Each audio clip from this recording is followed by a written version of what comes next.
Window capture? No, display capture maybe? Yeah. I'm gonna change the game. Just chatting.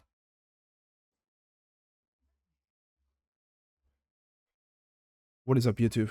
We're watching this. The unluckiest deaths in history.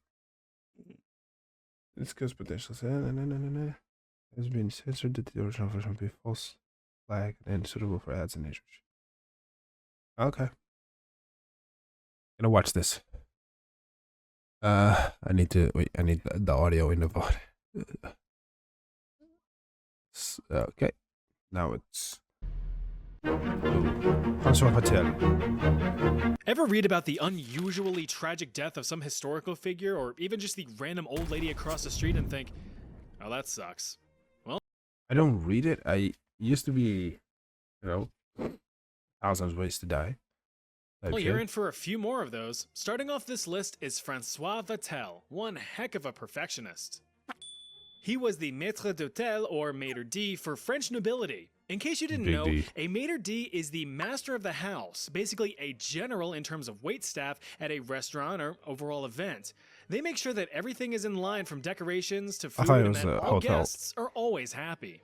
Now, if you've ever worked in any form of customer service, you know how stressful this can be.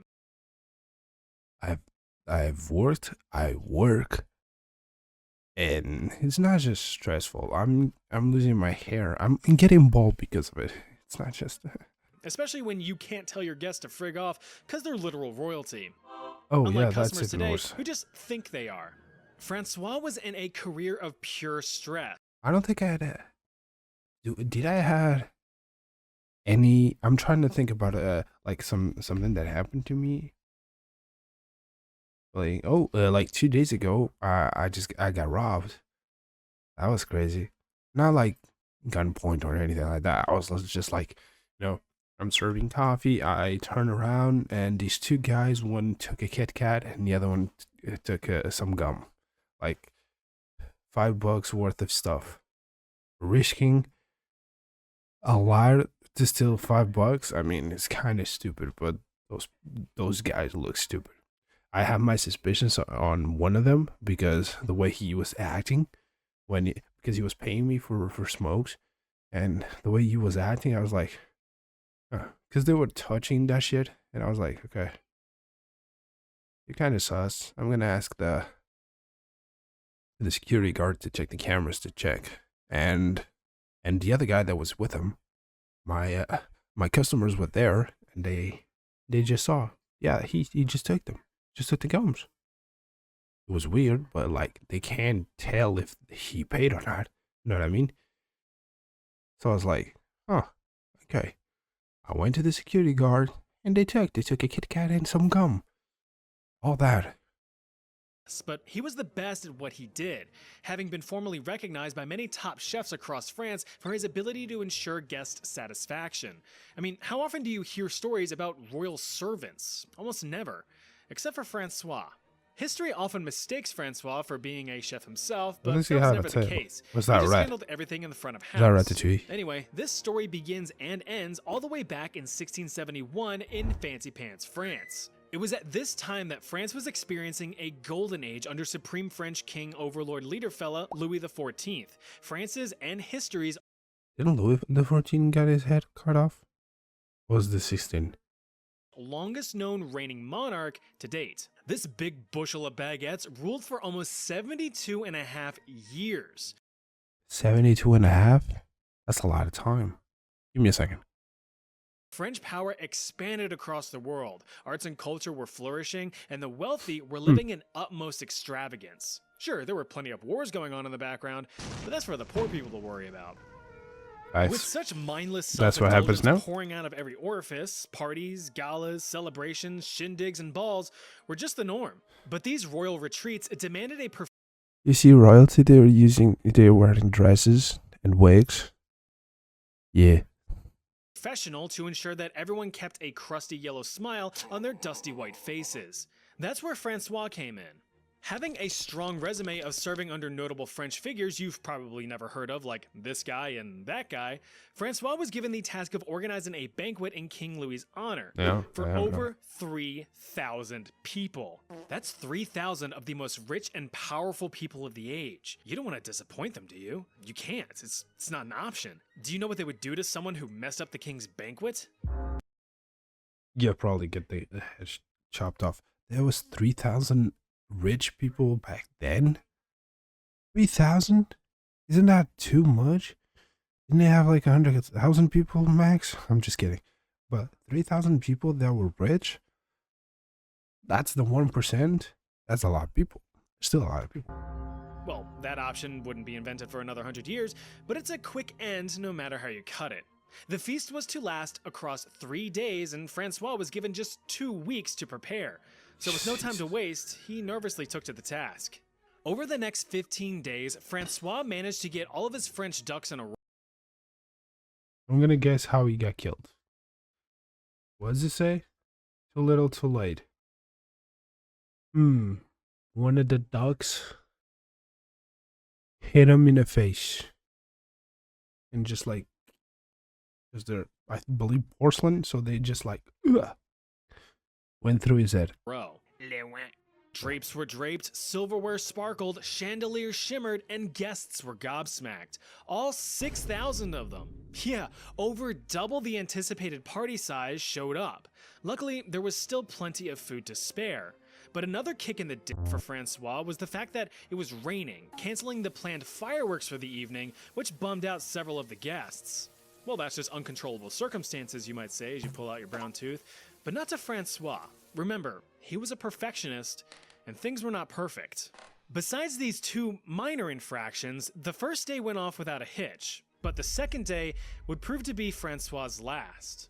In the morning, Vatel received devastating news. Only half of his fish order for the breakfast buffet had arrived. He knew that without the precious poisson, people would be palpably peckish. This was the... You know what was... It's just saying he was late. I know the way you said, you know how you say late in French? Yeah. The R word. Yeah. The thing you call people when you're playing at Call of Duty without streaming. Last straw. Because they usually Francois spiraled into a panic, knowing that he had failed in his duties and he would forever feel the crushing weight of his shame for the rest of his life. But the rest of his life wouldn't actually be that long, as shortly after receiving the news and breaking down into an inconsolable mess, Francois rushed into his bedchambers to right his wrong the only way he knew how. Standing by his bedside, he brandished his iconic ceremonial stabbing sword and rammed it through his own tummy. He laid in a puddle of his own blood, undiscovered for some time until, "Yo, Francois, the rest of the fish is here." Yeah, that's right. The remainder of the order arrived almost immediately after Francois decided to carry out a permanent solution to a temporary problem. So he wasn't an overthinker? You can just wait 5 minutes? You know, I'm late with this. People are upset. I'm just gonna, I'm just gonna keep myself safe.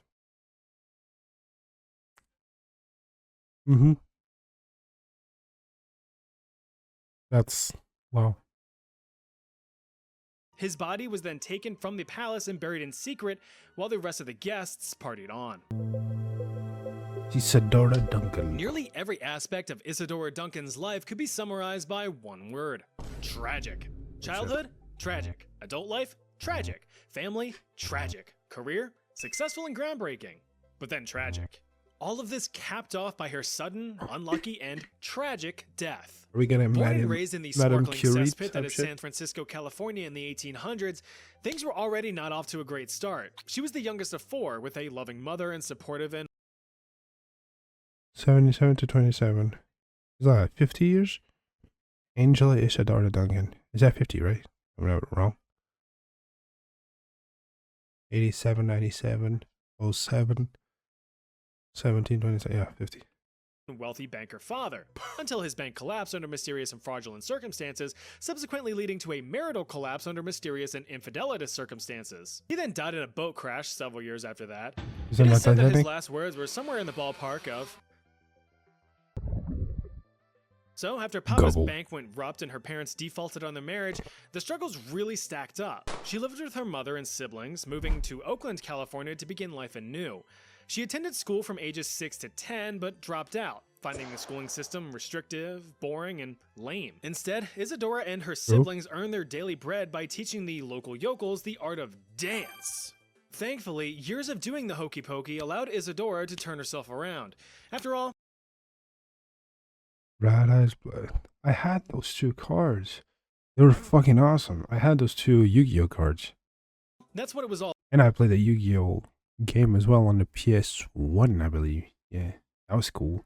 When they could, what is it called?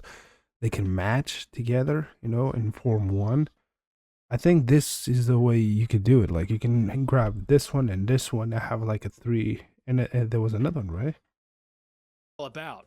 She joined a formal theater company at the age of 19 to expand her art.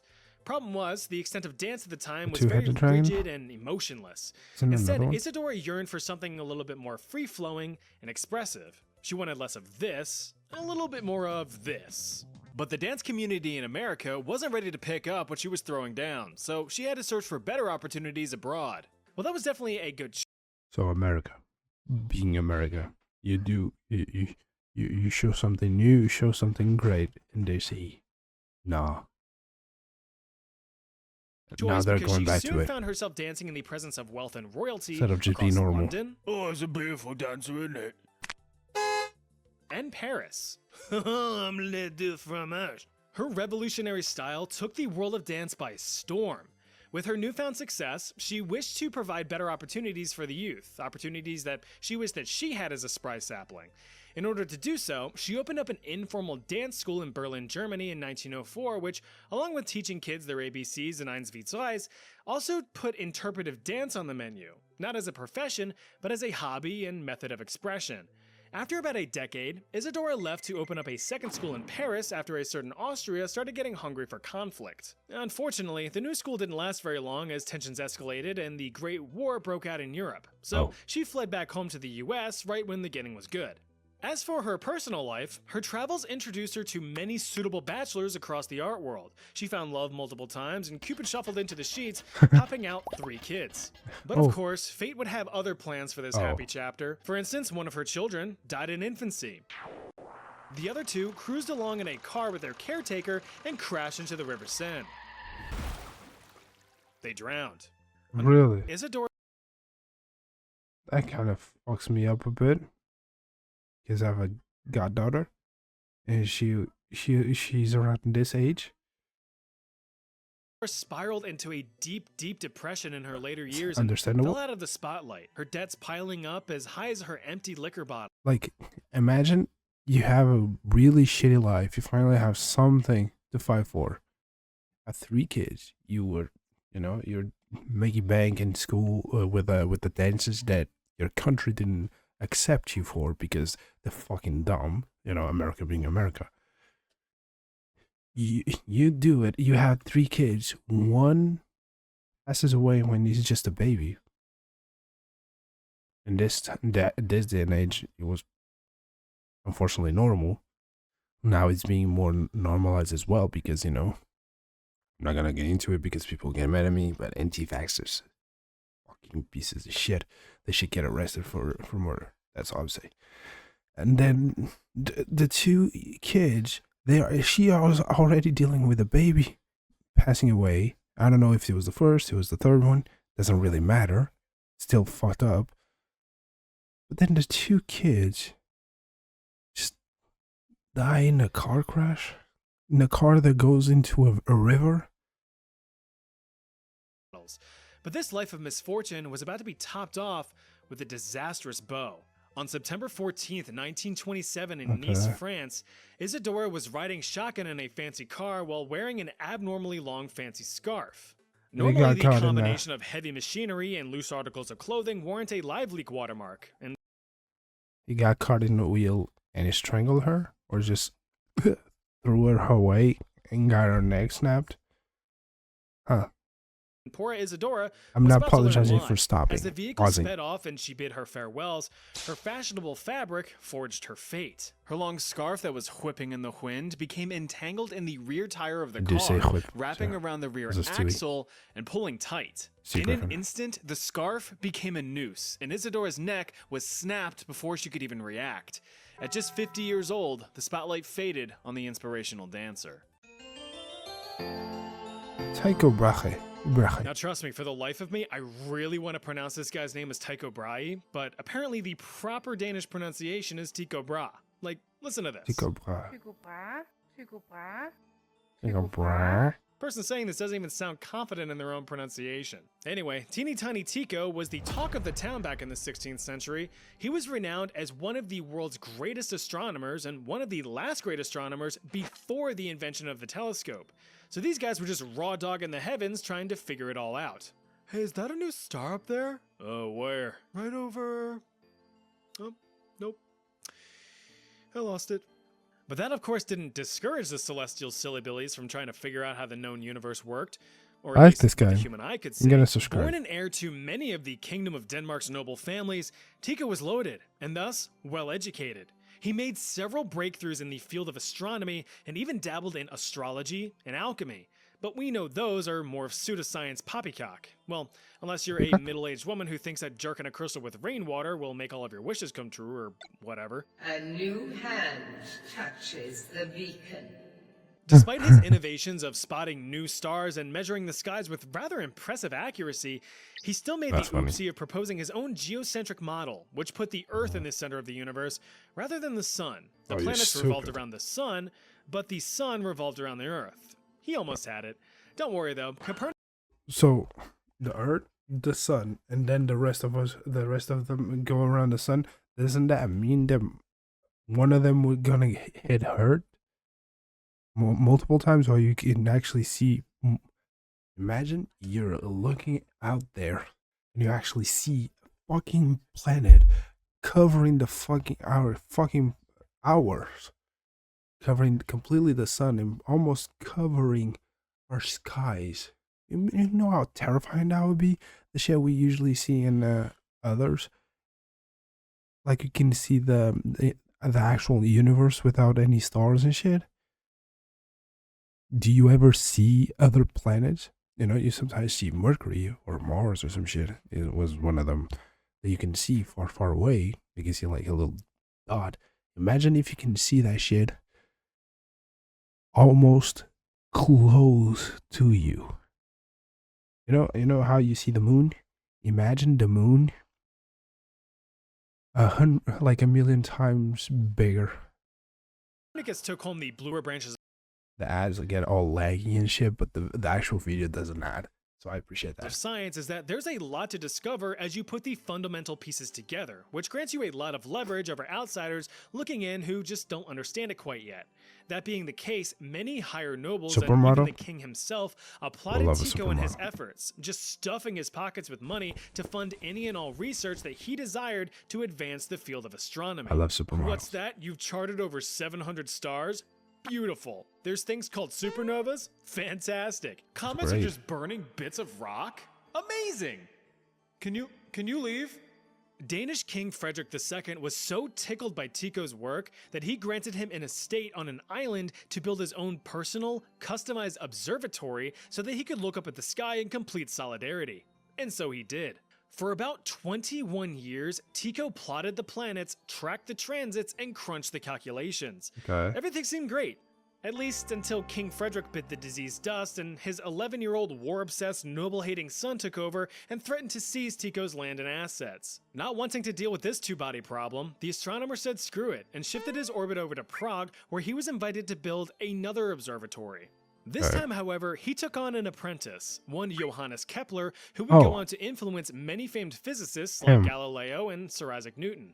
Together, the two continued where Tycho left off. Yeah, before that's getting what booted I from was. his Tower of That was Solitude. that But everything exactly came what to I a was halt laughing in about. 1601 when attending a banquet. According to Kepler, Tycho was in agonizing discomfort. You all right? Nope. He was got it. 11. Real bad. Dude, just get up and go. Nope, bad manners. Gotta hold it. All right, don't complain to me when, you piss yourself. Ooh, lordy. Yo, Tico.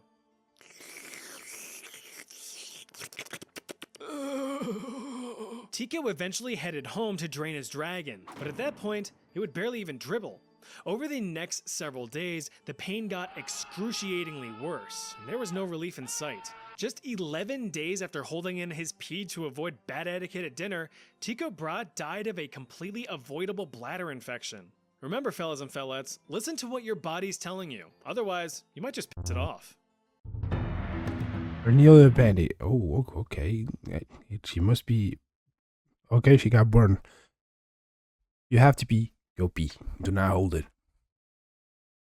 Grab a diaper. For poor Cornelia Zangaribandi, little is really known about her life, as the only remarkable thing about the wrinkly Diovelina was her mysterious, sudden, and fiery fate.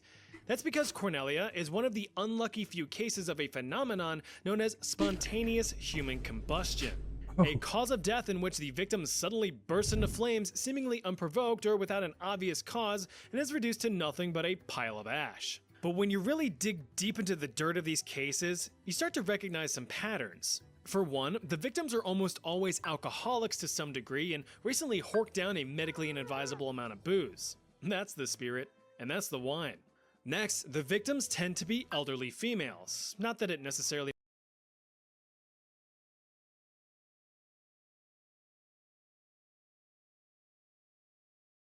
So that's mean he has some companion health issues. I was actually thinking about like maybe he had like kidney stones or some shit. It was too big that was like covering everything, but I don't know if that's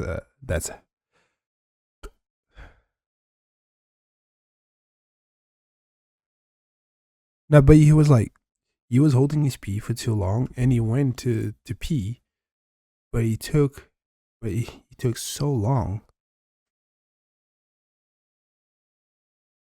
Yeah, that is true. That is true. Back then, you can, get your head cut off, and you say, "Oh, he was stung by a bee."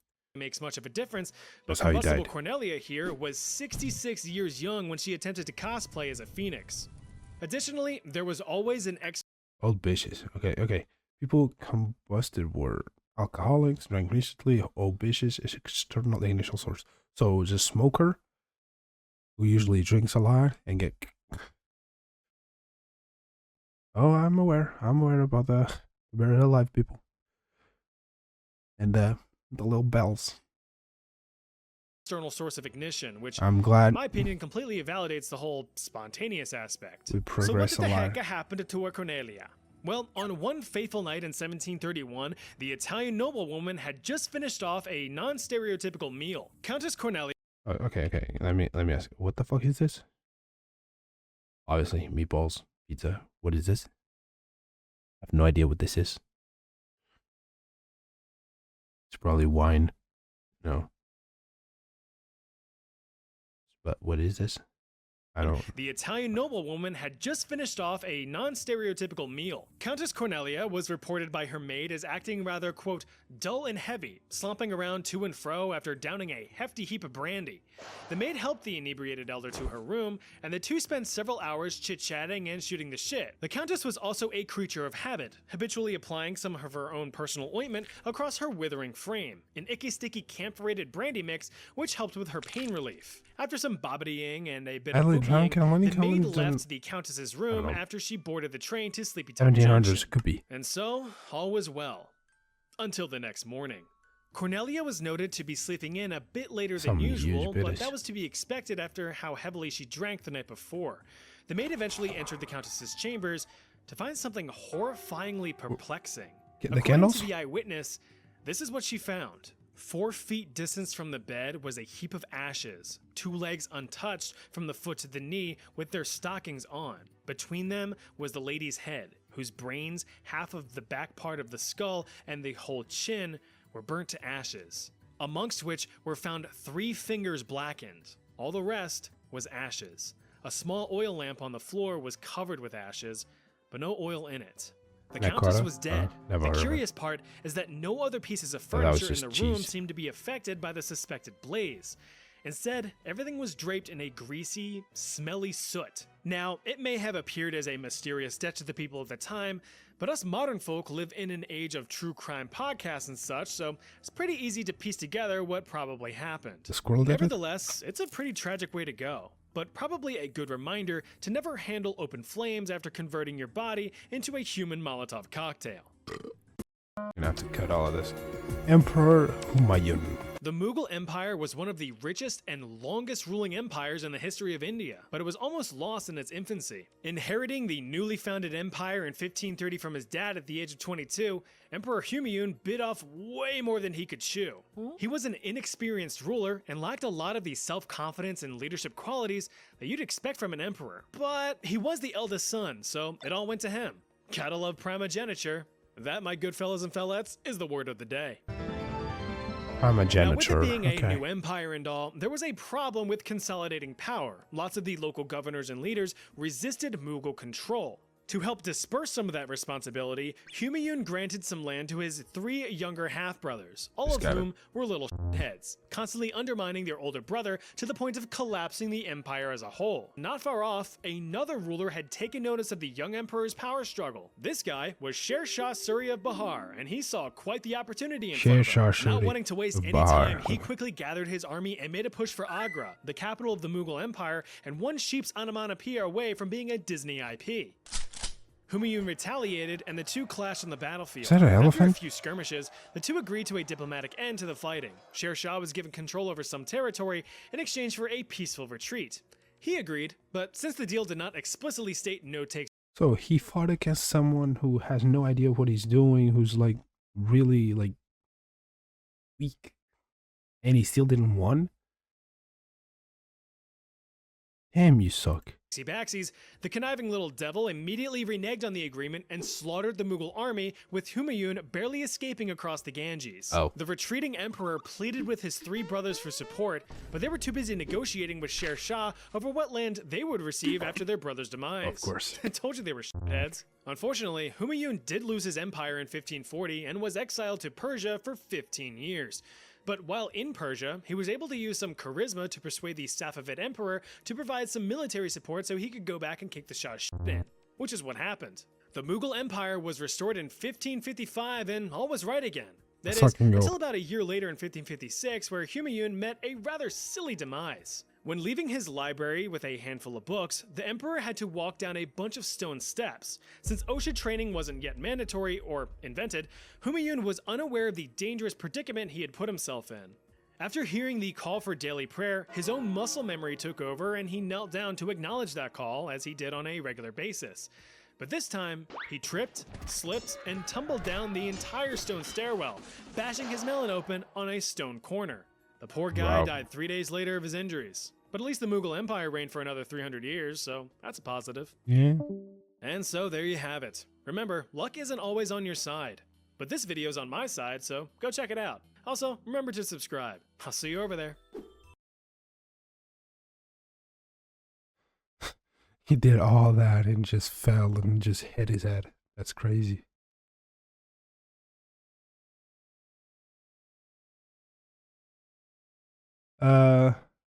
I don't know. Maybe. Maybe they had a different type of praying. I think they do. I think Hindus, I think they do have something like that. The most religious ones. We can look. Prayer.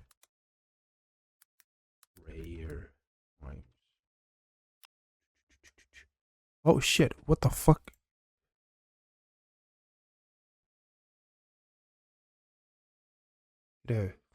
Yes, they do, but they have a lot of flexibility. So it could be, you know, they usually do. Thank you for the follow. Should be. They do have, but it's not like. He did, but he hit his head. There was a lot of flexibility until he reached the floor and reached the ground, and he hit the, or when he hit the Goddamn. Yeah. Should have done a lot more yoga. But he didn't. Didn't do. Yeah. His skull was too stiff. Too stony. Okay. Let's see if I can play this goddamn game.